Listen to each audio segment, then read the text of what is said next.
পুলিশের মহাপরিদর্শক মোহাম্মদ মাইনুল ইসলাম বলেছেন, দুর্গাপূজায় নিরাপত্তার ঝুঁকি নেই। সনাতন ধর্মাবলম্বীর মানুষ আগের মতো এবারও নিশ্চিন্তে পূজা উদযাপন করতে পারবেন। শনিবার চট্টগ্রাম মেট্রোপলিটন পুলিশের সম্মেলন কক্ষে সাংবাদিকদের সাথে এনডিসির মতবিনিময় সভায় তিনি কথা বলেন। আইজিপি মোহাম্মদ মইনুল ইসলাম বলেন, কোনো অস্থিতিশীল ঘটনা ঘটতে দেওয়া যাবে না। পুলিশের 6টি কমিশন করা হয়েছে। অনুষ্ঠানে উপস্থিত ছিলেন র্যাপিড অ্যাকশন ব্যাটালিয়নের মহাপরিচালক AKM শহীদুর রহমান সহ অনেকে।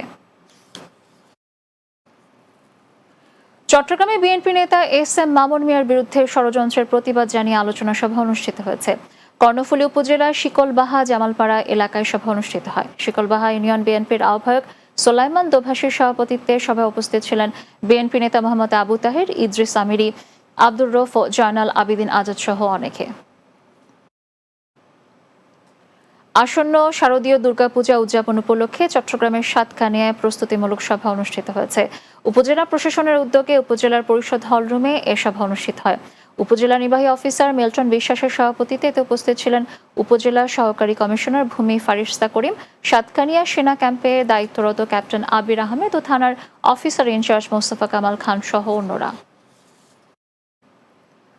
ভারতে মহানবী হযরত মুহাম্মদ সাল্লাল্লাহু আলাইহি সাল্লামকে নিয়ে কটূক্তির প্রতিবাদে চট্টগ্রামে মানববন্ধন ও বিক্ষোভ মিছিল অনুষ্ঠিত হয়েছে। হাটহাজারী হাফেজ জিন্নাহ স্মৃতি সংসদ ও এলাকাবাসীর উদ্যোগে হাটহাজারী সদরে এ বিক্ষোভ অনুষ্ঠিত হয়। ষোলশহর জামিয়া আহমদিয়া সুন্নিয়া আলিয়া মাদ্রাসার সাবেক অধ্যক্ষ মুফতি অসিউর রহমান আল কাদেরের সভাপতিত্বে বক্তব্য রাখেন দিদারুল আলম, জাহাঙ্গীর আলম, জসিম মাহবুব ও আলাউদ্দিন মাহবুব সহ অন্যরা।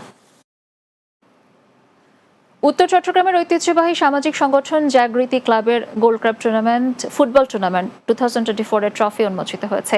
হাটহাজারীতে আয়োজিত ট্রফি উন্মোচিত অনুষ্ঠানে প্রধান অতিথি ছিলেন সাংবাদিক আলমগীর অপু।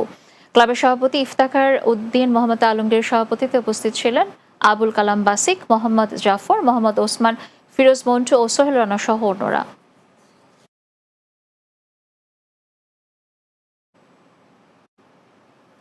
শেষ করব দিনের বাংলা, তবে যাওয়ার আগে সংবাদ শিরোনামগুলো জানিয়ে দিচ্ছি আরও একবার। কুষ্টিয়ার খোকসায় সড়ক দুর্ঘটনা